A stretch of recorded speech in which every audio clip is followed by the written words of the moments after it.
Yes. See, you're the best speaker.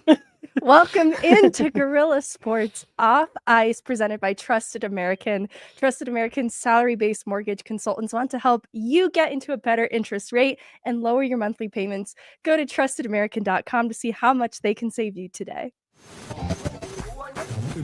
Hello and welcome in. Please do not leave your luggage unattended on the station.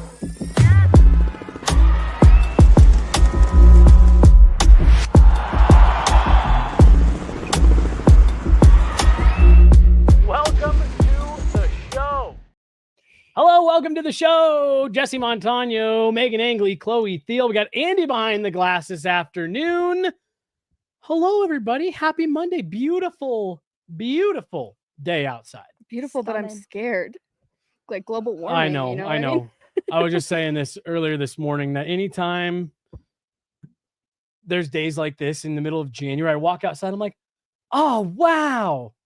Oh, wow. Just because, Yeah. you know why. But hey, I'm here for a good time, not a long time. I'll enjoy the sun while we get it, eh?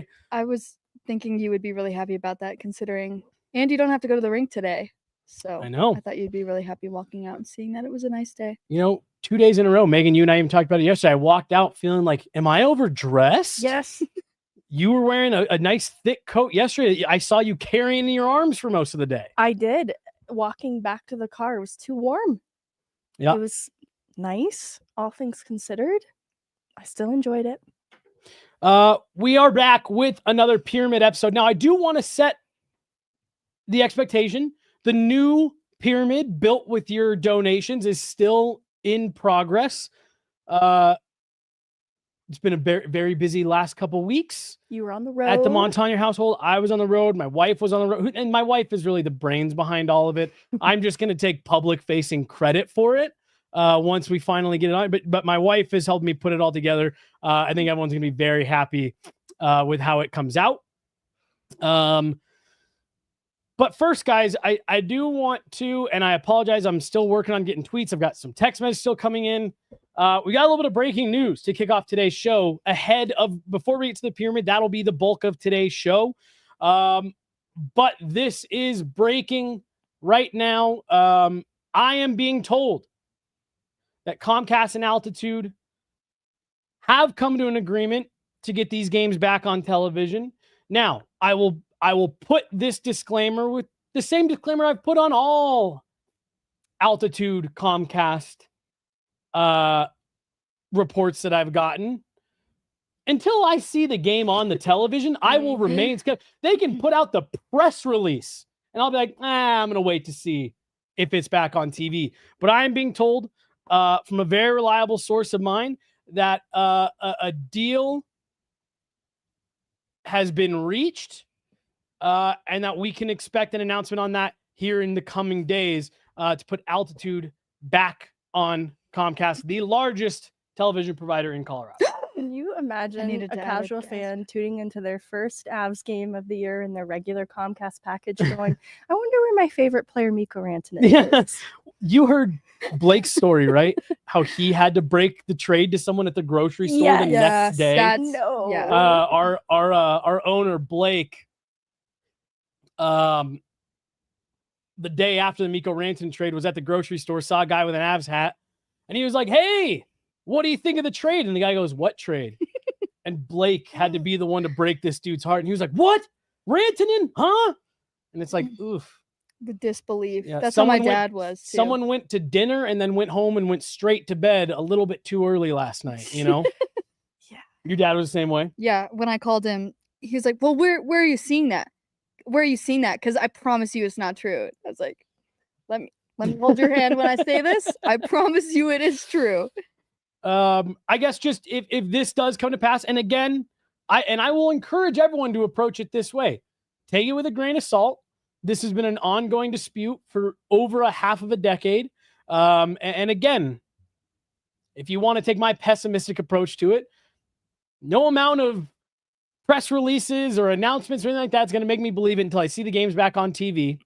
That's being pessimistic. But if this deal is actually getting across the finish line, Megan, I'll start with you. You and I have had so many conversations about this team missing the opportunity to grow the next generation of fans by not having these games available on TV. Your thoughts on if they can get this across the finish line, get these games back on TV? Well, it's significant for Nuggets and for Avs because of the window that these teams have been in. I know it's been up and down for both teams this year in particular. From the Avs side of it, we know the injuries have been really hard to overcome, but this is still a team in its competitive window for another cup. And you don't want to sacrifice young fans getting to follow in that cup run. And that's how they're starting, right? Like, that's how cup runs start, I should say. There's adversity in the regular season, and it makes it sweeter to watch the playoff run knowing what they had to overcome in the regular season. And so these moments in the 82 games of it all are important to build fans because they get to feel like they were a part of it through the hard times, which when you've got a team that's been as good as the Avs have been in this cup era since the 2022 team, you don't know anything about the 2010s, but it's still important to be there for the hard moments. It makes the payoff that much sweeter. 100%. Chloe, for you, for these games to be able to be back on TV, for not just the diehard fans to tune into who have been finding ways to get these games, but for the casuals. Yeah, I even think about, when they have big games, you may not be a person that wants to pay $20 a month to watch every single Avs game, and that's what the payoff would be, but just people that want to watch casually every once in a while. So I hope it happens. I just bought Altitude Plus, and even having that app, it's so hard to even watch the game on that app because of how much it glitches, and it wasn't designed in a great way. So I'm happy that they kind of did it and they went for it, and it didn't work out the way they thought it would, so now they're finding something better. I commend them for trying. Yeah, the thing that they're always going to get the pushback on is, why didn't you do this stuff sooner? And I think that was the sentiment with the streaming aspect. It was the sentiment with getting them back on OTA television, using Channel 9, things like that. But look, here's what I will say. This is something that I have followed very closely since the beginning. These are complicated deals, and there were two sides here who were trying to make sure that they got the best deal for them and taking care of their business. And I understand that. I'm sympathetic to that. And I get that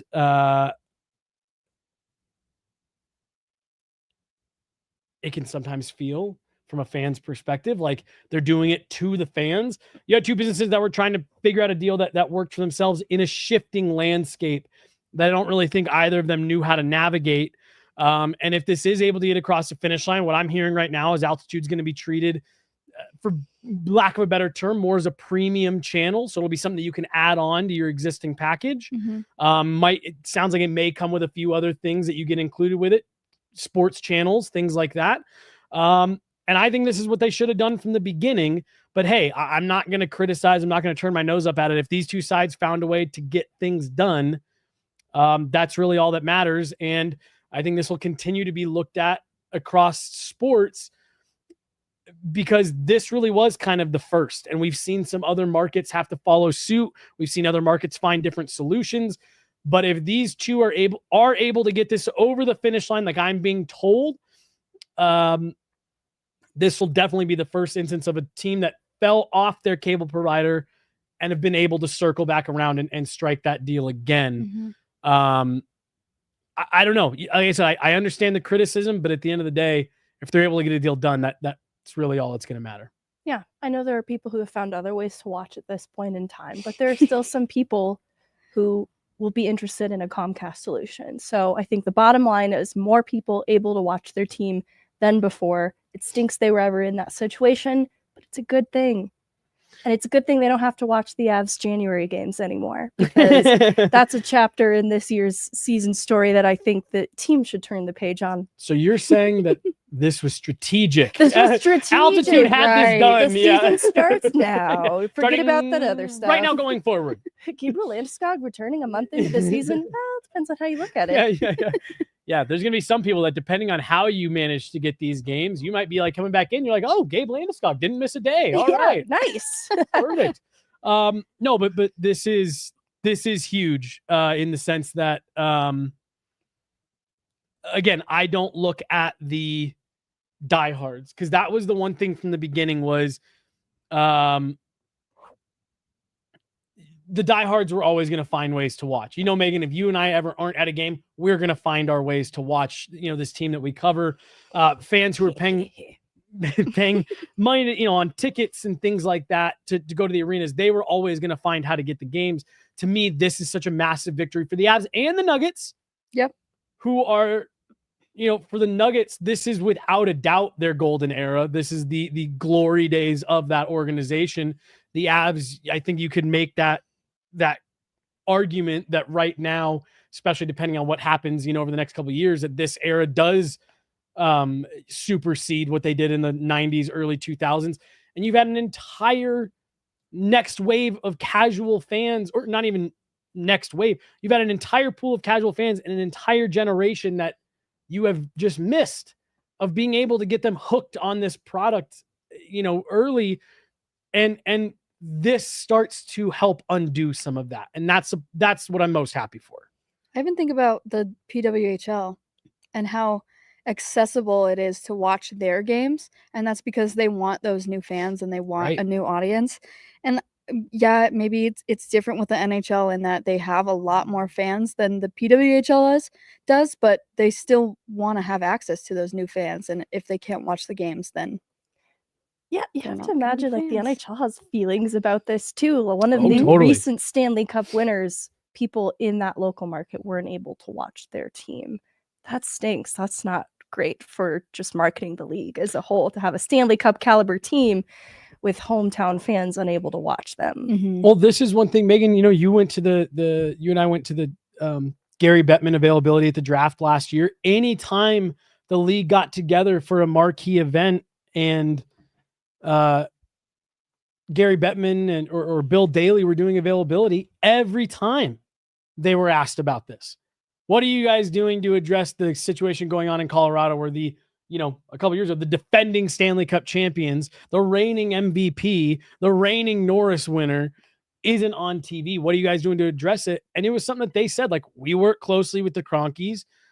We're constantly talking with them, but Gary Bettman always said at the end of the day, we have no control over this. Mm-hmm. Like, we can't force Altitude to take a deal that they don't want to take. And we can't force Comcast to put them on the air at a price that they don't want to be at. But truthfully, I do think, and again, the pushback is going to be that it took way too long. I think they're landing where they should have been. If what I'm hearing does end up being the way that things unfold, make it a premium channel. The people that want it are going to get it. The people that don't have to have it. And I think that's the right way to do it. And, Altitude has long made the argument that a lot of people want this channel. That's why it's been such a travesty that it hasn't been on television. Well, we're going to get a chance to see that proven out by how many people want to subscribe. And I do. I think the numbers are going to be big, and I think the numbers are going to go up, especially this time of year as the games start to gain more importance. It's huge for Nuggets, huge for Avs in being able to build their fan bases. And huge for us when they show our tweets. On the screen. That's right. Yes. Yeah, Chloe was an official part of the Altitude broadcast a couple nights ago. But yeah, guys, exciting stuff. I'm being told that this is, I've been told that an agreement has been reached and that we should hear an announcement here in just the coming days.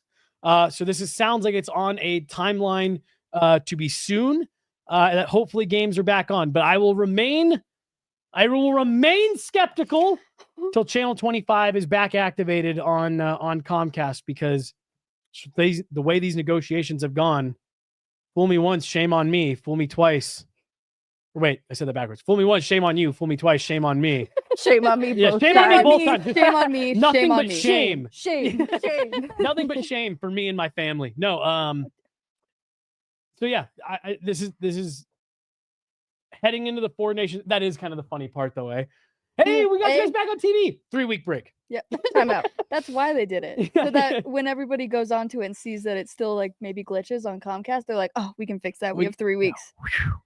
And people can catch up with our content to learn everything that they need to know about the Avs season so far. That's right. That's right. Good news on a Monday here to kick off February coming out of Altitude. Assuming that this does get across the finish line and we hear an announcement here this week that things are done. I truthfully, did you guys ever think this would happen? No, I thought they were going to stick with Altitude Plus. I thought the workaround was because there was a lack of confidence. Mm-hmm. I truthfully, I thought we were just resigned to streaming services or Fubo or whatever until they eventually got a platform that they felt more stable on. Very excited to see them be able to get back to, like I said, what is the largest distributor in the state by a wide margin, getting these games back in the households of Colorado residents. In other good news, Oliver Shillington activated off Yes. with IR. Scott Wedgwood missed last game with an upper body injury, but is day-to-day and expected to travel with the team. So nothing too serious there. There have been a lot of questions, though, as to how he injured himself. Yeah. And I have no idea, but I'm sure it's something wholesome, like hugging his friends too much. I did have just now in my mentions, Altitude TV reaching a deal with Comcast is day-to-day. That's That great. actually might be great. Which could be week to week. Right. We never, really don't never know. I'm hearing it's day to day, but that's you know what, that actually is the best way to put it. I've heard that Altitude Comcast is day to day, could be returning to the lineup any minute, but there could be setbacks. They could Val Nichushkin us. They could just Val it. But yes, you said day to day. I read the comment, thought it was great. Perfect. Let's get into a couple other housekeeping measures. As Megan did just mention, Oliver Shillington activated off of injured reserve. Jared Bednar did tell us earlier this week that he was an option on this road trip. In fact, not only an option, that he was hoping to get him into a game or two before the Four Nations break. With that, Val Nichushkin moved to IR, but that is retroactive all the way to New Year's Eve. So I believe he's already cleared to come back based on minimum amount of time you have to be out. But, you know, let's pause for just a minute here on Val. This is a player that on January 18th did skate full participant in Avs practice. He left about 10 minutes early. Then it was announced to us after that he had a little bit of a setback and he would not even be a hopeful option until coming out of the Four Nations break. We continue to see him skating on his own in shorts and hoodies and things like that. Megan, are you hopeful or expecting Val Nichushkin coming out of the Four Nations break, just based on what you know? Both of those things. I think that... Hopefully expecting. I'm hopeful and expecting. Mm-hmm. Val Nichushkin has been close to returning for some time now. Yeah. It just has felt like they've wanted to treat it with so much caution because this is a player with injury history and they don't want to rush to return him prematurely. And with the Four Nations break built in here, it just felt like an easy break to look ahead to and say, why not? Just proceed with extra caution, give him more time to feel comfortable, feel good, and return to the team coming out of it. I completely agree. I think it's just they're already going into a break, so they might as well not rush him into the lineup. Right. If he had a setback on the 18th, then they might as well try to make sure that he doesn't have another setback, right, and just let him take these few weeks to fully recover and then come back ready after the break. At this point, what difference is 3 games? Yeah. Right. Yeah. No, I feel the same way. But it sounds like in 90 seconds, Oliver Shillington. I don't know. Is this let's get him in some games, see if anyone's interested in this guy? Let's get him in a couple games before we pass him through. I don't know. Maybe he would be a good player to send down to the Eagles while they're on the break. You know who doesn't need a break? Oliver Shillington. Dude's had enough breaks over the last 2 years. Yeah, no, he needs hockey anywhere that he can get it. Yeah. I don't know. I do wonder if this is hey, let's get him back in and then Let's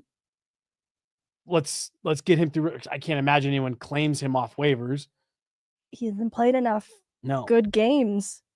That's the end of the sentence. And so I think that it's, if Ludwig can pass through waivers, I think Shillington can. And the Eagles are doing their all-star break right now. So they're going to have road games over the Four Nations break that Shillington can get in and play some hockey for once. I think it would make sense. Yeah, I can't imagine that's a guy that's being claimed. To your point, he hasn't played enough quality games. Yeah. I wasn't in like a huge rush to get him back in the lineup, but hey, if he's healthy, I forgot about him a little bit. When we go through this pyramid here, there's a shocking lack of defensemen on it. And I'm saying that like so I can understand why you're willing to just try anything, Oliver Shillington. We all did this. No, and I know. I'm saying like This is the a bottom group half of the effort. Avs D-core has struggled. Like that is the one thing we can all agree on. We have the perfect amount of defensemen on this list based on how they've played. So getting Oliver Shillington back in, while it hasn't been great, the games he has been in, doesn't hurt to try something different. One for Oliver Shillington, the human being that wants to play hockey, whether that be with the Colorado Avalanche or elsewhere, needs a decision. He needs to know what the future holds for him here in Colorado. And he's been rehabilitating an injury, so that's not his fault or the team's fault, but I feel for him that he just needs some kind of clarity in the direction that he's going next. Last little bit of housekeeping here. Megan mentioned it. Scott Wedgwood did miss last night's game. Trent Miner backed up Mackenzie Blackwood. And Scott Wedgwood, sorry, I lost my train of thought for a second. Took me a second to find it. Scott Wedgwood will be going on the trip. All we've been told, Megan, is that it's an upper body injury. Sounds like it's maybe something's just bothering him a little bit. He is on this trip. There is a back-to-back, so we'll get our answer pretty quickly on how healthy Scott Wedgwood is. What did this say? Wedgwood and I are the same age, and I get hurt when I sneeze too hard. That's probably That the is case. a possibility. Yeah. Yeah. There is some of this stuff where like I feel that where it's like, okay, I hurt doing this, and oh my gosh, I can't even imagine. Me too. Last bit of housekeeping here to go in coordination with the super chat here from Vaguely Sober. Adam Scheel, back-to-back shutouts up in Loveland for the Colorado Eagles as well. Megan, let's take 60 seconds here to show Scheel some love. Have you seen Scheel on a wheel? I have. I did. That was pretty wholesome. No, he's been awesome. I've been tracking his record because Mandolisi had a little bit of an injury in the season, so Scheel got some more starts during that time. Minor couple games backing up with the Avs at points too. So it's given Scheel more opportunity, and he's just been collecting wins and back-to-back shutouts that coincide with Mackenzie Blackwood getting back-to-back shutouts. The organization is getting some excellent goaltending right now. Which, boy, oh boy, what a sentence versus 2 months fake. ago. Yeah, feels fake, but it's not. It's real. Adam Scheel is real. Look at that. Oh, I was going to say, I think about maybe it was right after they traded Georgie. I'm not sure. But I think right as we got the new goaltending, I remember you saying, like, we shouldn't be talking about a backup goaltender this much. Like, he shouldn't be in our conversation every single pod, every single day. And now looking at it, I feel like we don't really, like, we talk about Scott Wedgwood, but it's only, in and out of the lineup, which I think is just great. Well, yeah, no, totally. That was, when we were having to talk about Justus Annunen so much, that is one of those moments where you have to step back and be like, uh-oh. This probably isn't good if we're having to try to talk ourselves into the backup goalie. Like, that probably means things have gone somewhat awry. But there you go. Those are kind of our news updates for today. And actually, you know what? Can we make the announcement for tomorrow? Oh. Can we make that announcement, or do you guys want to hold off maybe till the end of the show? Yeah. End of the show, because I hadn't prepared anything yet.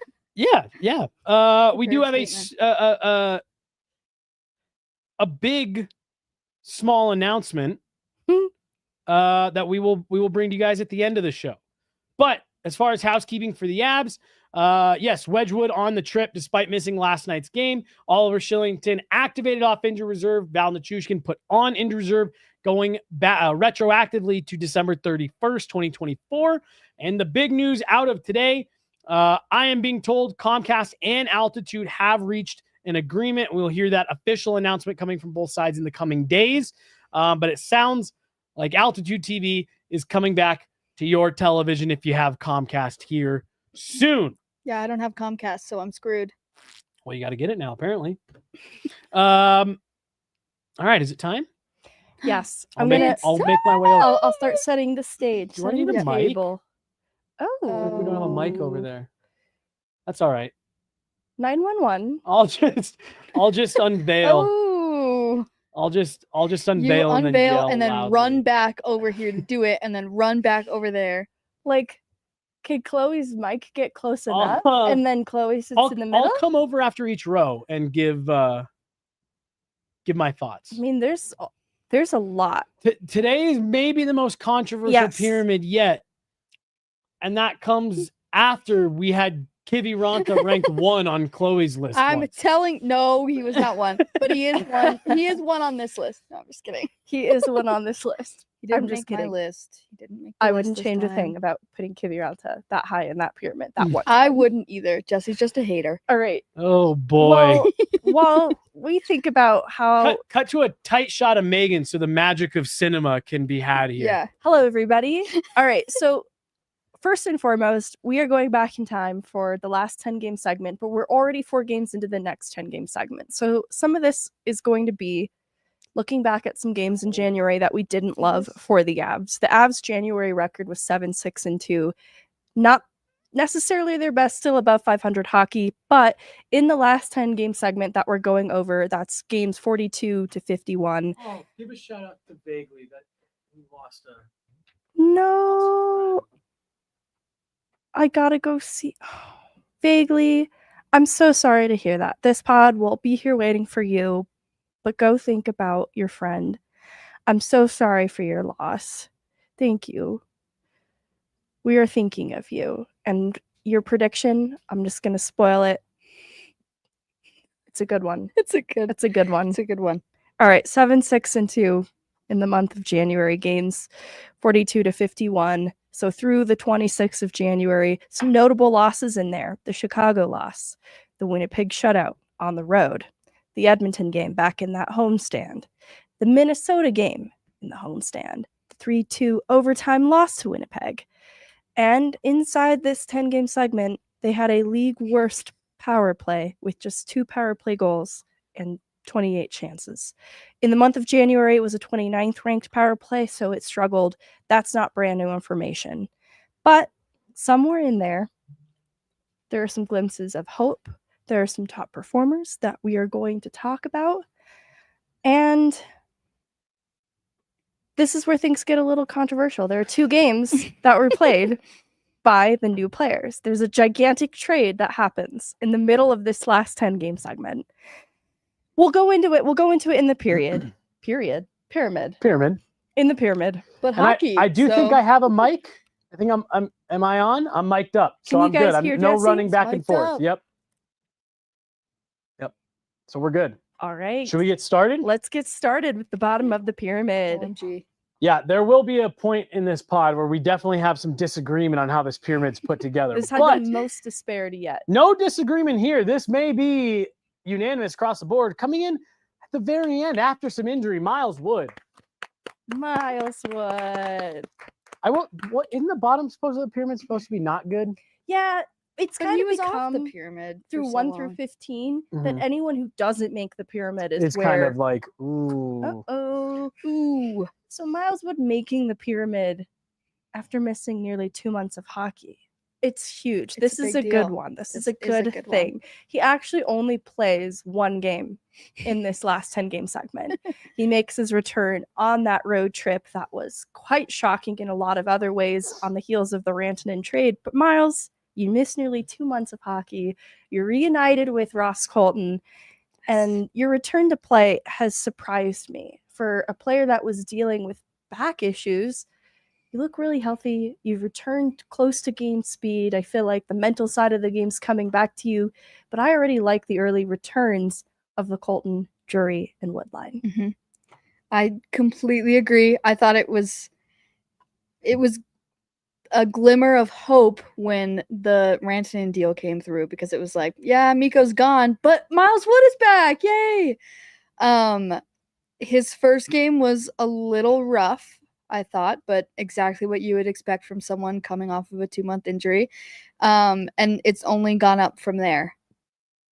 That's out of the 10-game segment, but he looks a lot better, and he is still really, like, he's a lot faster than he was when he started since his injury. So I commend him for that. His ice time was higher coming back from this injury than it was leading up to it, which makes sense. He wasn't feeling very well, but it's encouraging to see. I will say, for a player dealing with a back injury, he has to stop running himself into the wall so much, or that back injury is going to continue to persist. The next one, this to me is a criticism. Ross Colton. This is a guy we've had much higher on the list at points this season. Still, I think, a net positive player, but has strayed a little bit from that consistency we saw early in the season. Ross, you were elevated to top line role at some point in this 10-game segment, and thanks to some changes to the lineup, it's not necessarily born from a demotion, but you've returned back to a third line role. After having a taste of the good stuff playing with high-skilled players in the top 6, I want to see the production continue to translate, and that's where, in this last 10-game segment, your game has grown the quietest. The memorable goal against Minnesota on the road is still a highlight of this last 10-game segment because they needed to answer for that Chicago game in a big way, and Ross, you were a part of that. But past that, the production has been a little bit quiet, so I just want to see more. Yeah, I think Ross, the energy is noticeable. I think I'm able to see him throughout the game, but I think a big part of him being so low in my pyramid is just that he's not contributing on the score sheet. Lovely energy shout out. Yeah, that's a guy who I think can play an important role for them. Got to be better. Another player that needs to play an important role, gotten off to a good start, but you want to see him continue to get better, is Jack Drury. Happy birthday. Is it his birthday? It's his birthday. Yuso Parsonen's birthday 2 days ago. Jack Drury today. It's just birthday week. Well, I guess it's a new week. I guess it's a new week. NVM. Good start for Jack Drury, but as Jared Bednar said, they don't trade for players to just continue to be who they are. They want to see him get better. Let's see Jack Drury climb his way up this pyramid. Yeah. Jack, welcome to the team. In this last 10-game segment, it was actually only 2 games, so we have the benefit of a little more than that. That's creating a bias because I've only liked what I've seen from you more and more game by game. But I'm trying to keep it to the 2 that we've seen. Goals in back-to-back games since joining. Okay, I still cheated a little bit, but good vibes, I think. I think brings up the vibes. We haven't seen the face-off prowess as much because I think they're sheltering you into that role gradually, but everything else has been as advertised, and I really like the fit so far. That was something that when they traded for him and they got him, they said that hopefully he would fill that 3C spot, and I think he's been phenomenal on the third line. 2 goals in already. I think that's incredible too for only having 3 in, I think it was 36 games with Carolina. So I think that's awesome. He does have a good energy. He's fun to talk to, that I've seen in your interviews with him, Jesse, and it seems like he's excited to be a part of this team. And do you guys see how low he gets when he takes a face off? I haven't specifically paid attention. It was actually crazy. I mean, I was just watching it on TV, and as soon as I said it, I think Riker said something about it too. But he's in it. Digs in. Yeah, he's almost in the middle splits when he's doing it. It's crazy. A lot of leverage. Yeah. Excuse me. Next on the pyramid, the effort's never the issue. Want more production. We predicted this would be a high-scoring player this year at the beginning of the season. Logan O'Connor. Logan, positive vibes around you in this pyramid. Specific to this 10-game segment, in the homestand from hell, you had 2 points, including the Edmonton game, where apparently only you and Nathan MacKinnon decided to show up. And I think that is worth noting. Second in the league PK, and only allowing 2 goals against in 25 chances through that 10-game segment. You've been a key part of the penalty kill and its success, and you found a way to impact the score sheet against a good Edmonton team early, despite not getting the winning result. I'm really proud of how you showed up in this 10-game segment. Yeah. I think, OC, you're so valuable to the team, but what I love the most about him is I think that he's playing so well defensively, and I think it's definitely lacking offensively, but I like that he's able to play both ways. Getting better, but still not where he. I'm the only one being critical of these guys. You guys are applauding everybody. The only player that needs to be, not the only player, excuse me, geez. It's getting better. Megan, you and I have harped on this a lot over the last couple weeks. It's getting better. It's getting better. But it's just not where it needs to be. Credit for getting better. Casey Mittelstadt, you got to find that rhythm you had early. Casey. 7 points in 15 games in January. 6 points in your last 10, because we have the benefit of some games ahead of us too. 3 points against Dallas on that Lehkonen Drouin line that I linked your success to Lehkonen at the time, a little bit Drouin, and seeing you now more with Drouin. I think you're finding success with both players. You had back-to-back points in the Boston game, in the lone goal against Boston, and in that New York game on the road to follow it up. So I feel like this has been a good 10-game segment for you personally, getting your game back on track. It's been above a half point per game pace, which is along the lines where we want to see you. And I need to continue to see it more consistently, but I want to acknowledge the growth. I'm really happy. And he moved up on the pyramid, so shout out to him for We moving got back up, like, on the pyramid, right? Because didn't he fall off I think completely? he fell off. Oh, did he? Yeah. Oh my gosh. Oh my god. So that's a good. I don't know. I think my expectations are so much higher for him, and Yeah. I think he's playing a lot better, and I think his passing is getting a lot better, but I still think that he's in a lot of games he's somewhat invisible. Yep. Oh. No, that was just me agreeing with you. Yeah. That's all I had to say. So you can touch on that. Oh no. Oh no. No, I'm saying that in a good way. I'm saying you take that. That was me hyping you up. I was like, yes. I love that you can see you in my I know. shot. No, you can see Jesse moving around, Gesturing wildly. Jesse, just put your face right down here. There we go. Well, there we go. actually, I'm with you though, Chloe. He's been better, but there's still too many games where you just don't notice Casey Mittelstadt enough. There were 2 times last night where Casey Mittelstadt made plays, and I turned to Megan in the press box. I said, see, those are Casey Mittelstadt plays. Those aren't the plays we're seeing enough. He has definitely played better this 10-game segment than he did the one before. But I'm with you, Chloe. Expectations are too high for just good enough. Yeah. Has definitely been better, though. I just keep clapping. Just clap through it. Just clap through it all. One of my more positive surprises. I really thought this was going to kind of be a throwaway in and out of the lineup guy. Jared Bednar said they wanted more out of him. They believed there was more to get out of him. And so far, that's exactly what they're getting. Juuso Parssinen, you're getting more out of him than maybe what people were expecting. He's played second line minutes recently. I have to imagine this is mutually beneficial to both parties. He wasn't being used to the extent that we're seeing in the opportunity he's getting with Colorado. Elevated minutes, elevated role.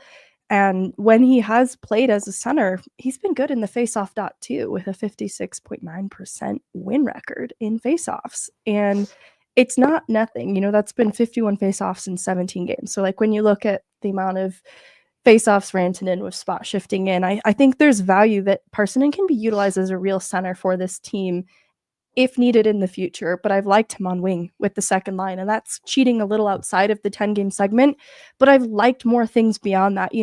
He gets that first goal on the road. What was the game? Was it the Chicago game that they ended up losing? So it gets sick goal lost in that a little bit, but then continues to score on the road on the more recent road trip. Again, cheating a little bit, but this is a player that was being, in my opinion, underutilized because there wasn't a role for him in Nashville. And with opportunity, elevated minutes, he's a hardworking player. I just see a player that Jared Bednar is going to love to use, and he's embracing it fully. So I like so many things that I've seen out of you so Parsonen. I had him a little bit lower on my list. So Why? sorry to you. Sorry to you so. I think he's reliable, and I think he's a very solid player, and that's, something they need, especially with this team right now. And I think Bednar can clearly see that from him, and they really like what he's done so far. It's just kind of, he's there for the depth, but I always just, when it comes to a player like this, like, you want to see more. So that's why he was just a little lower. It's obvious he's got the skill. He's got the skill. So I see where you're coming from. The next one ties into that defenseman conversation we were talking about. So there's going to be a lot of them missing from the pyramid. But one player who I think has played well, not as well as maybe you need him to, and the rest of your defense is struggling. Sam Girard, big goal for the Avs recently to help get them going in a game. And if it wasn't for him, that second pairing would be an all-out disaster. That's the biggest thing for me in where to play Sam in this pyramid, because specific to the last 10-game segment, not as much jumps off the page at you production-wise, and that's come alive a little bit here recently, just outside of the 10-game segment.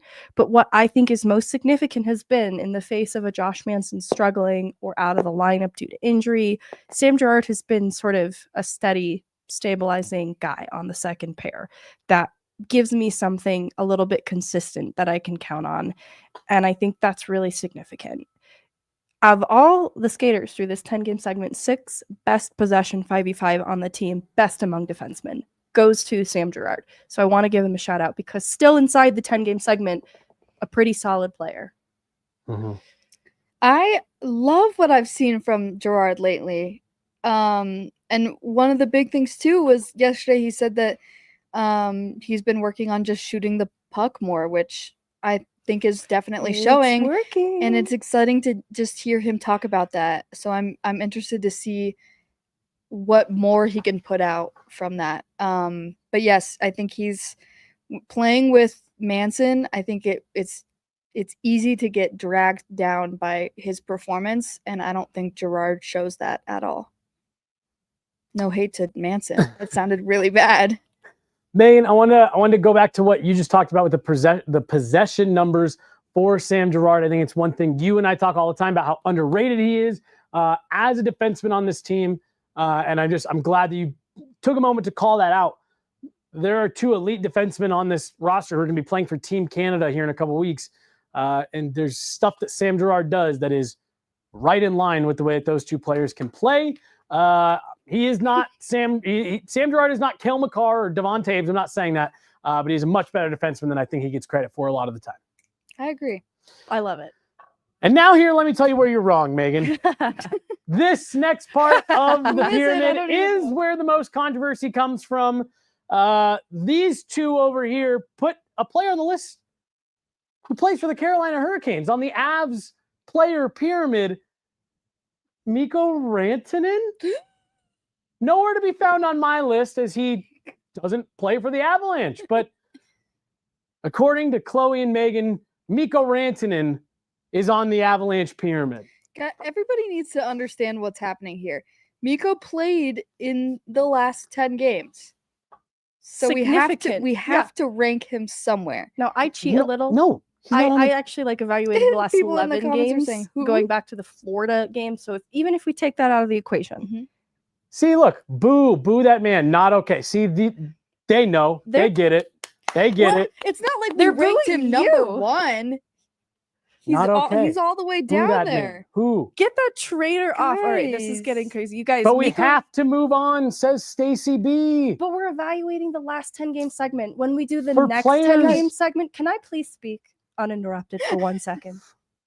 If we're evaluating the last 10 game segment, we can't erase Mikko Rantanen from the history books. He played in 8 of those 10 games. He had a 3-game point streak in the horrible homestand and a 2-point night against Minnesota on the road when they had a redemptive game following the Chicago game.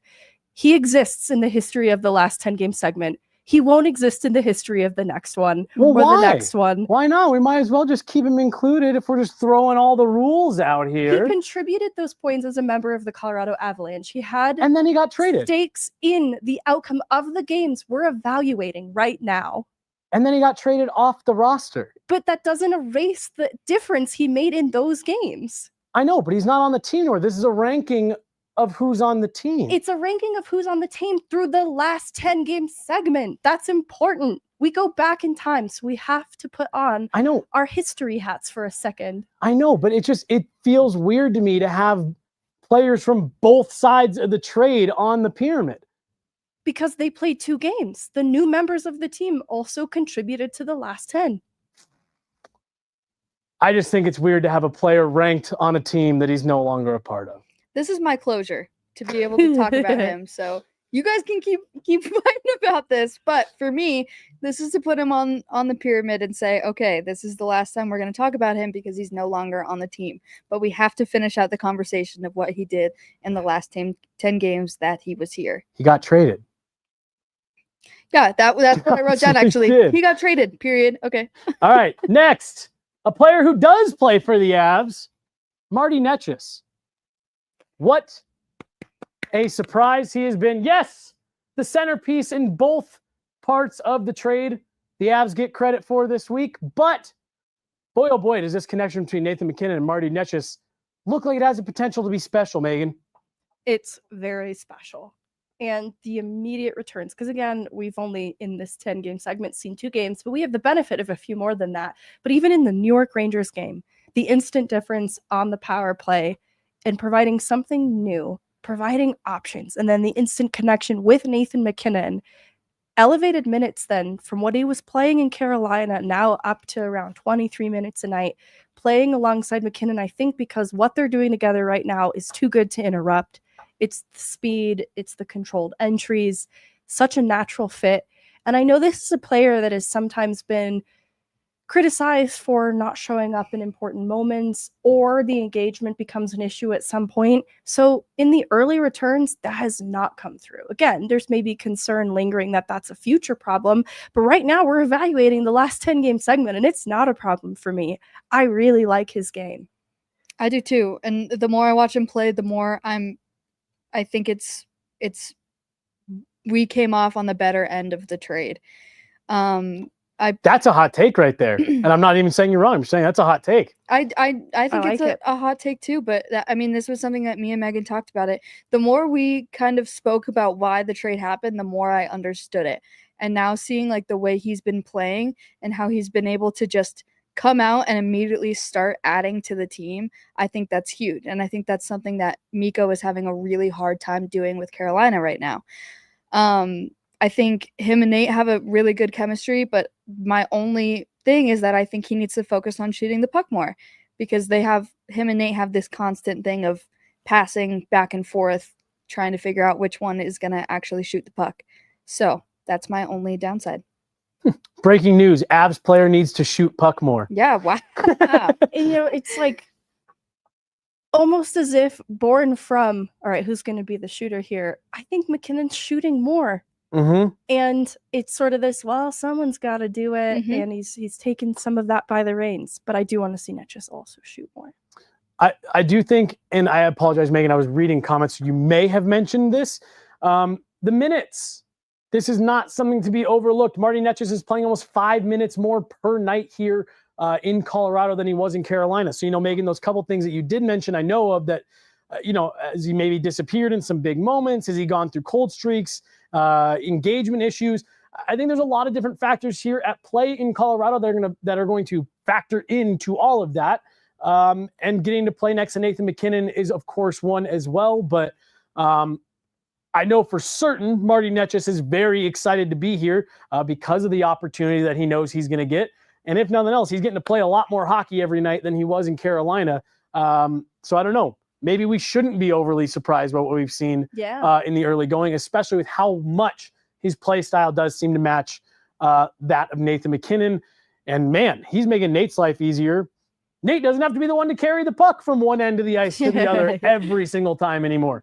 So I'm sure he appreciates that. Here is where I think Chloe loaded the deck. So I'm pretty sure you and I both had this next player above the player that is ranked higher. Oh my gosh.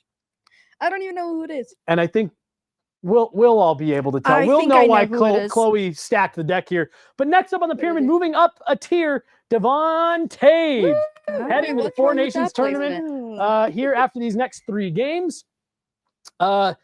His game has come a long way. This is who's next, by the way. Okay. And I think you and I had those flipped.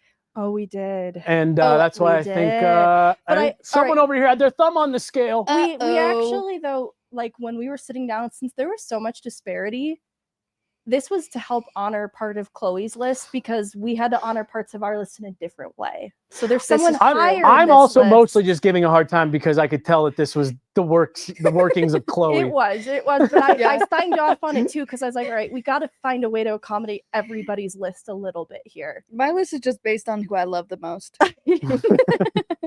Toews has been great for this team.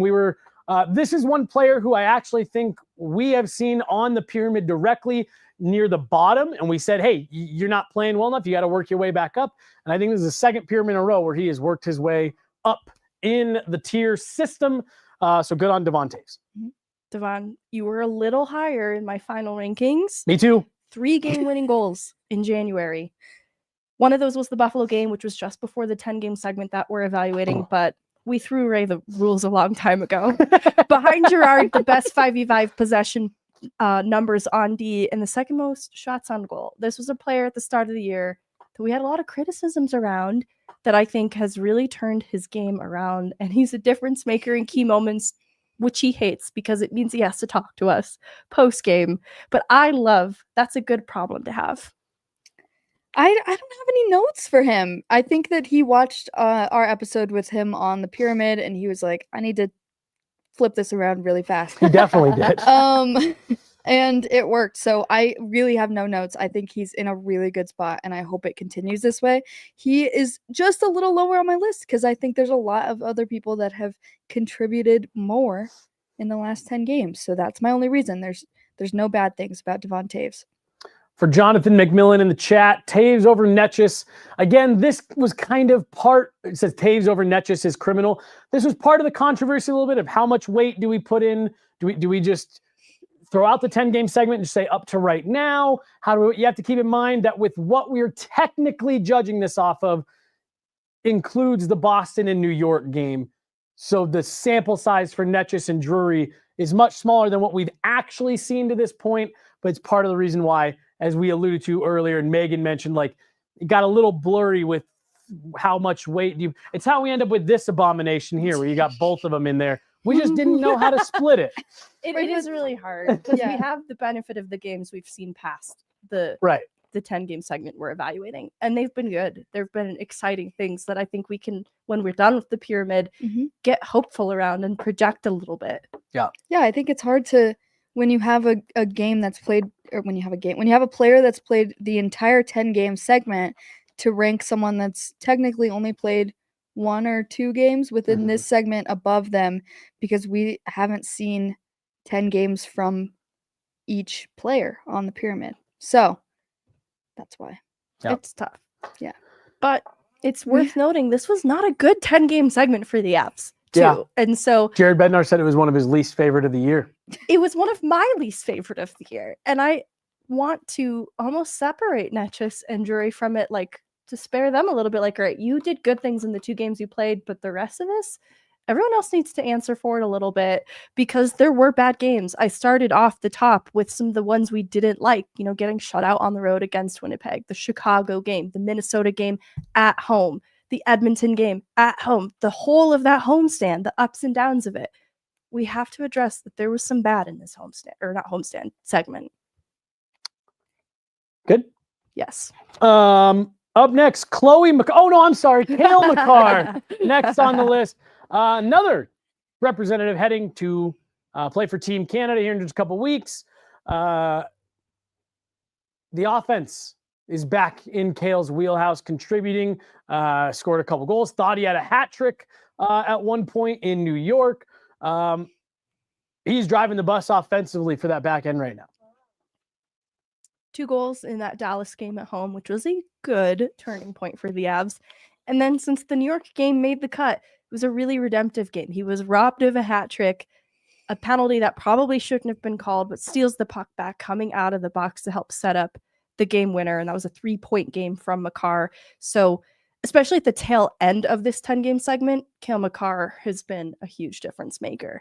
I think it's why he's still high in the list, but why I had him like 1 hair below a Taves is because during some of the ugliest moments of this last 10-game segment, I was looking to players like him for a little bit more. He still gave so much, but was looking for a little bit more.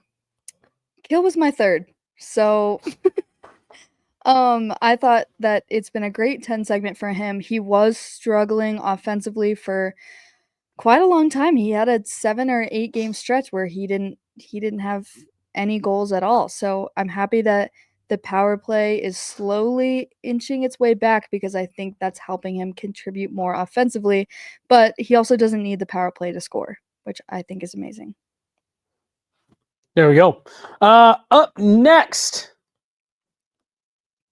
one of the best goal scorers in the NHL over the last, I believe it's month and a half, maybe 2 months. Artturi Lehkonen, rounding out this tier of the pyramid, has scored some big goals for the Avs, but like I said, is among the league's leader in goal scoring going back to, I believe, mid-December. Megan. Artturi.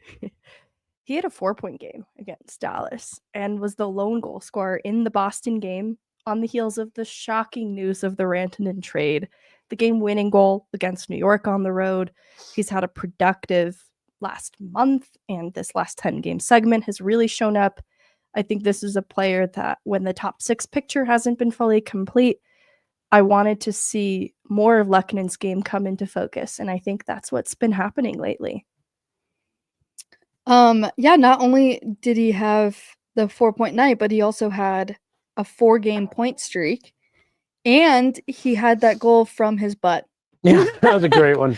Which enough, Move him to the top that's of the enough to put pyramid. him on the top of the pyramid for sure. But I think he's getting a lot more consistent with his game, and I really, really like the top line with him, Nate, and Nečas on it too. Moving on to the second from the top tier. This is a player that I had a little bit lower, but I've got no issues with him being here. Given the way that we have seen him be able to jump right back into full speed, despite how much time he's missed and be an impact player, Jonathan Drouin, worried that maybe he had bet on himself a little bit too heavy in the offseason with that contract, given all the injuries. But right now he is looking like he made the right bet. He just fits picture perfect here in this Colorado lineup. Jonathan. He had 2 points in the Minnesota game after that Chicago game on the road, which is significant. And then 3 points in that Dallas game with the Lehkonen Middlestat line, which I think was a start in the resurgence of Middlestat getting his game going. This is where, you cheat a little bit, having the benefit of a couple games here, seeing Middlestat back with Drouin and some success there. It's not just the individual success Drouin has, the goal and 8 assists over that last 10-game stretch that we're evaluating, which is good production, but it's also how he can elevate others around him. Lehkonen has a little bit of that in him too, but Drouin, especially given the time that he's missed, to be able to come into the lineup and make a difference every time that he plays is significant. This is not a part of the 10-game segment, but he has had 5 points in the last 2 games, which I feel like that needs to be shouted out here. I think he's picking up so many multi-point games, and he had the 2 goals in one game, and I think he's doing really, really well right now, and I almost wonder if maybe a little bit of Mikko getting traded kind of kicked him in the butt a little bit because he's producing a lot more than normal after that. It's a funny point you make, Chloe, and one that maybe we haven't talked about enough. And I don't think this is directed at any one player in particular. That was definitely a message from the front office of, hey, we'll trade just about anybody. Mm-hmm. That was the list of untouchables on this team is very, very short, and even shorter than we thought. So, I don't necessarily think it was meant to be like a threat to anybody, but definitely sent a message that, hey, if you think you're untouchable, you're probably not. Mm-hmm. Unless you're this next guy, and the first player in the NHL to 80 points this season, Nathan MacKinnon. There's nothing really else to say about him. The only reason he's not number one is because one player we've got, I think, has been the only person that you could argue has had an equal impact. But boy, oh boy, we are seeing another special season from Nathan MacKinnon. I was thinking about the flaws of the pyramid and the last 10 game segment of it all, because Nathan MacKinnon probably will never be outside the top 3 because of who he is. And it makes it sad. Then it's like, oh, we never will see a Kiviranta in the top 3. We tried, and it just won't happen. I mean, even getting Duran this high, it was hard. We were really split with where to put Lehkonen and Duran respectively because they were close. But it's a testament to who and what Nathan MacKinnon is to this team. And I pointed out the Edmonton game with the goal from Logan O'Connor, but 2 of those goals from a Nathan MacKinnon trying to carry the team on his back and do it himself. Goals in back-to-back losses with the Minnesota game at home, the Winnipeg overtime game. And I know people looked critically at MacKinnon and how he played that goal in overtime against. But you wouldn't be in overtime if not for Nathan MacKinnon. This is a player who has that kind of impact nightly. I talked about it with Duran, but it's next level with what Nathan MacKinnon adds to this team. And since it fits inside the last 10 game segment, there's new life with Nathan MacKinnon alongside Nečas. He's been a key piece in making Nečas feel at home too, working with him extra one-on-one. But I think it adds to Nathan MacKinnon's game to have something new and different like Nečas that works so well with him. And I'm excited for this new resurgence for Nathan MacKinnon. Not the only reason, but the biggest reason why I put Nate over Cale in my pyramid is because of what Bednar talked about with the new guys coming in and how he's taken him under his wing. And I think that's a big deal for Nate to kind of step into that role and welcome the new players and try to make them feel as comfortable as quickly as possible. So that is a big reason why he's number 2.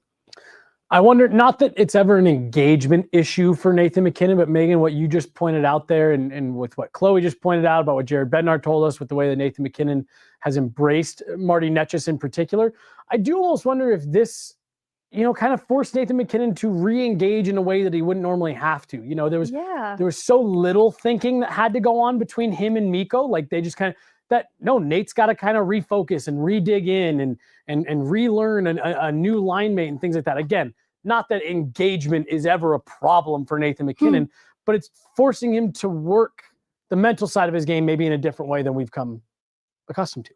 I would love re-engage as the word, because it's not like he's been disengaged necessarily, but it is a new form of engagement and a new puzzle to solve. And I think he likes that.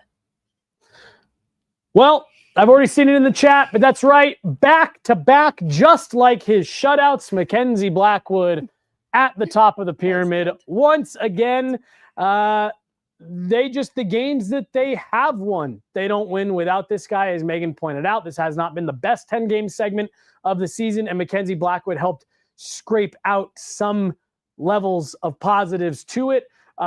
Yes, the Mikko Rantanen trade was maybe the biggest trade in franchise history in terms of who they sent out. But you're going to be hard-pressed to find a trade more impactful in the NHL this season, at least to this point, than Mackenzie Blackwood joining the Colorado Avalanche. I love that. The back-to-back, just like his shutouts. I do like that a lot, too. There's so much you can do with it. Back-to-back. Black to black. Sorry, I should be giving you analysis. No, hey. I'm just mulling over. We the could just word. keep coming up with Love it. back-to-back synonyms. I love Back that to too. Blackwood. 4-3-1 over the last 10 game segments. He had 8 starts, 911 save percentage, and faced the 4th most shots of any goaltender in the league during this segment, and still a 911 save percentage over that stretch. It speaks to how he gives his team a chance to win every night. I feel like, we have the benefit of some of the games here recently, and so maybe we've seen a few more goals allowed than the 2 or less than when he first joined the team. But it's still been within a 1-goal striking distance that he has kept games, and it's still been rock solid goaltending from Mackenzie Blackwood. And so I look at the 10-game segment that I also didn't particularly love, and it has nothing to do with Mackenzie Blackwood. Yeah, I think he's saved the team from losses, especially, in that game against the Rangers when the defense wasn't really there. And even though he's been giving up a few more goals than he was when he got here, I don't think it's a problem that has to do with him at all. Yeah, no, and you and I talked about that. It's never going to be fully realistic for him to stay at that, 2-goal a game. You knew, but hey, he's not, we haven't seen him let it run out of control, and that's all you're asking for. Mm-hmm. So there you have it, folks. Mackenzie Blackwood at the top once again. Nathan MacKinnon, Jonathan Drouin, Arturi Lehkonen, Cale Makar, Devon Taves, Martin Nečas, Sam Girard, Juuso Parssinen. Ooh, no, I'm being blocked over here. Okay. Casey Middlestat, Logan O'Connor, Jack Drury, Ross Colton, Miles Wood. From first to last on the pyramid, 1 through 15. There it is. There it is. Ta-da! And now I imagine the next 10-game segment, we're going to be able to incorporate everything that we've seen from Nečas and Drury Yes. in the last week and beyond. And we'll see what they can do. And no Mikko Rantanen. And so I think you had Parker Kelly, who made your 15, if you want to give him some love. No, not on the list. Hey, who am I? Who am I to break the rules? We do honorable mentions. Yeah. Which would have been a great spot for Mikko Rantanen. I'm just kidding. No, I do think Parker Kelly's been good. Truthfully, I would have. We aggregate all of our lists. That's how we end up with the final rankings. Is we put all of them together. I personally probably would have had Kelly over Miles, but I'm also not that burdened by it. I think you found a really nice combination there on your 4th unit. Any other thoughts before we get to this announcement here? Is there anybody you guys want to talk about that didn't make the pyramid? Anyone else on this team who plays defense? Yeah. You're miles from the pyramid right now. You're Miles Wood from the pyramid. Yeah. And he even made it. Yeah. Miles Wood, the guy who hasn't played, made the pyramid. Stop. That's bad, but it's true. But no, the bottom half of this decor's got to figure it out, or there's going to be some people who find themselves out of town or at least out of a roster spot quickly between now and is it March 7th, March 6th? Yeah. March 7th, trade deadline. If guys like Calvin DeHaan, Keaton Middleton, Sam Malinsky, even Josh Manson can't get their game going back. Might be the biggest one not on the pyramid. Yep, I agree. Got to get their game in order. I can't even with Sam Malinsky. Look, he hasn't been good. He hasn't been good. Has it all been on him? No. Has he been strapped next to Keaton Middleton and Calvin DeHaan, who have their own struggles? Yes. But Sam Malinsky isn't doing himself any favors right now. I mean, at this point, too, it's a question of, should you send him down to the Eagles and, see if maybe that makes a difference? Because, he's not waiver exempt. So this is the thing. I think he's shown enough good this year and last year that somebody out there would be like, yeah, no, we'll take this guy and we'll write it out. So I think the Avs, in both a good and bad way, are kind of stuck with him. I'm still a believer in Sam Malinsky. We've seen it. It doesn't just go away. You know what I mean? He was 4th on our first pyramid. Right. Like he was one of the most consistent players in that first month. They were playing him with different players. At one point, they put Devon Taves with Sam Malinsky to try to help out Devon Taves. Like, I truly do see this as he has hit the first year pro wall. He came from college where it was way fewer games, only on the weekends. He played the bulk of last year in the American Hockey League, which is primarily only on weekends. This is a grueling schedule. You stack on top the 2-week break for Four Nations. I think Sam Malinsky has hit a rookie wall, which happens to a lot of players. That's why I don't think they should move on from him. But if you're trying to win a Stanley Cup, you got to at least get an upgrade over him that you can have in your lineup more regularly and use Sam as a guy that you can cycle in instead of needing to put so much importance on him and asking him to carry a pairing next to either Keaton Middleton or an 11-year NHL vet in Calvin DeHaan, who can't seem to help himself but to step on any rake you put in front of him. Oh my gosh. Yeah. So That's crazy. anyone else who's not on this pyramid that plays defense needs to watch this episode and do what Devon Taves did. Yeah, actually. Josh. Sam. Sam. Other Sam. Other Sam. Anything else? All right. Well, I'm really excited for tomorrow, you guys. We are right now, Gorilla Sports Off Ice runs Mondays, Tuesdays, Fridays, as you all tune in. The Tuesday show of Gorilla Sports Off Ice will be going away. We'll be taking this down to Mondays and Fridays, but have no fear. That show is being immediately, starting tomorrow, replaced with Pucks and Prosecco, hosted by these two women here on set with me. Meghan Angley will be host, joined by Chloe Theil every Tuesday. And Meghan, I'll let you kind of you can give whatever basic overview, in-depth overview, teaser, however you want. But Pucks and Prosecco debuting tomorrow. I'm really excited. You know, we moved, like Pucks and Prosecco was always supposed to happen. We teased it when I was announced at Gorilla Sports. And so there's been an idea for Pucks and Prosecco for a long time. And I think it's still going to take a little time, like a few episodes under our belt for us to learn what we want it to be. That's almost why I don't want to lock us in. Yeah, totally. To anything other than what is already known about Pucks and Prosecco. Chloe and I will be heading it up, and it's going to be a hockey podcast through the lens of two unapologetically girly girls. And I think it's going to be a funny way to talk about topics around the league, but I also want to carve out time throughout the span of Pucks and Prosecco to elevate other women's voices in hockey and talk about women's stories in hockey. And so that's where I haven't figured out the balance of how much that's going to come through episode by episode. Because for tomorrow, I have this excellent interview with Kim Weiss, the video coach for the Colorado Eagles. But I also want to talk about what happened with JT Miller in Vancouver. And so there are a lot of decisions to be made to shape how this show looks in the end, because I love talking about the NHL. I love going around the league. I love talking about the Avs. There's some Landeskog things that I want Chloe's thoughts on. So I'm not marrying myself to any one thing other than this. I promise this. We're going to talk a lot about hockey. I think it's going to be fun. I think there's something for everybody in it. And I can't be more thrilled to have Chloe part of it with me. That was maybe like the thing that made me most excited to launch it tomorrow, is getting Chloe on board, because that was the missing piece in like, I'm just not sure how to bring this to life. And Chloe adds the life to Pucks and Prosecco. I'm so excited for that part.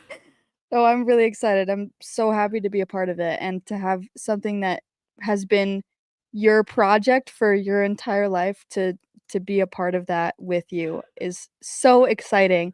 And I can't wait to get girly girl with hockey. I think there's a home for this too. Stacy wants to talk about men without teeth. You know, love it. Something my mom's brought to my attention is how they kind of look boyish, not in a creepy way though. They're just, you do like kids lose their teeth. Why do the grown men then without teeth still look adorable? I don't know. So let me ask this clarifying question. How many teeth are we talking here? Because I think Ryan O'Reilly's a great looking dude, and part of it's because he's missing the tooth. And it's like, dang, what a rugged look. What a what a cool guy. But then Eric Johnson. Right. I still Like, think he's cute. I'm not saying that. I think EJ's a handsome fellow. He puts his teeth in and it's like, yeah, that's a great smile. Mackenzie Blackwood's the same way. It's like, whoa, that's a lot of teeth you're missing. It's like right in the front. Right, And so right. his teeth, it's got a unique look. But I think it's better. I think like Miles Wood only missing like he only has like one tooth missing on and his, the on his ladies top. love him. And Yeah, I think that's a people great love look. him, but I don't like the one tooth. I would rather them be missing multiple teeth like Blackwood. Really? Okay. I mean, Interesting. I just think Hilarious. if you're gonna be missing one tooth, you might as well miss your front too. And I think it looks more evened out that way. You know what I mean? Anyway. No, but I love the opinion because I like I said, I actually totally get on board of because I've always thought about like, ooh, if I ever lost a tooth in a beer league game, like, oh, maybe I just keep it. Yeah, no big deal. Yeah. Just one tooth though. That's right. And you know how like Cale Makar, you can't really see his teeth when he smiles. Interesting. Stop. Interesting. There's like, Interesting. okay, actually I don't want to bring up the hot to crazy scale, but there is maybe like a missing tooth to attractiveness Yes. scale that I'm not sure on. See, I almost feel like you would need to do that as like a scatter plot more than like a You're But right. it's a You know? scatter plot, and then you draw the right. line But through then it. you have the overall because there are going to be some where it's like, whoa, you don't have any teeth. Yeah, this kind of Right. breaks the scale. Yeah, yeah, Whoa, yeah, yeah. whoa! Like Jack Eichel, Is he missing teeth? he was. There are other aspects of Jack Eichel that I'm like, Maybe I can't. yeah. I have no idea what the teeth situation Maybe is. I just thought he was missing teeth because he doesn't look right. Oh no. Oh, no. All right, we're gonna get out of here for today, you guys. Yeah. But no, in all seriousness, guys, I'm super excited to watch the show. It's something that we've talked about you getting off the ground for a long time. We got Chloe's buy-in on it. I think it's gonna be great. I'm really excited to see where that show goes and what you guys do with it. And truthfully, Megan, I think any good podcast shouldn't stick itself to one thing, and you should change it and grow it and all that. And that's what I'm most excited for to watch your show. Thank you. That will do it for today. So no off ice tomorrow, but these two ladies will be back with the inaugural episode of Pucks and Prosecco. It looks like we may have a last second super chat here. Let's get to it. $2.99 for the perfect teeth, perfect number of missing teeth. Missing 2.9 amount Yeah, of teeth. we're gonna get a Yes. formula Yes. for the exact Ooh, right okay. number of missing All right. teeth. Hey, Andy, can you 2.99. give me with a show of hands how many teeth missing would be your ideal number of missing teeth? 10. All right. Wow. That's like half your mouth Whoa. almost. I We love it. definitely need the scatter plot. Yeah. But make sure you are tuning in Pucks and Prosecco, same time, same place on Tuesdays where you normally find Guerrilla Sports Off Ice. But now every single Tuesday, it will be Pucks and Prosecco. And who knows? Pucks and Prosecco just may end up taking over and running it Monday through Friday. Who knows? Anything could happen. Looking forward to that tomorrow from both of you. That's going to do it. She's Megan. She's Chloe. I'm Jesse Montano. This has been Guerrilla Sports Off Ice. Got Andy behind the glass today, making sure you guys can see us and hear us. That will do it. Thank you guys so much. Inaugural episode of Pucks and Prosecco tomorrow. Also, Avs in Vancouver tomorrow to kick off this last road trip. We will have some post-game shows for you guys here in the studio later in the week. We got a lot happening here over the next couple days at Guerrilla Sports. Thanks so much for listening, guys. And these two, we'll talk to you tomorrow. Have a good one. Bye.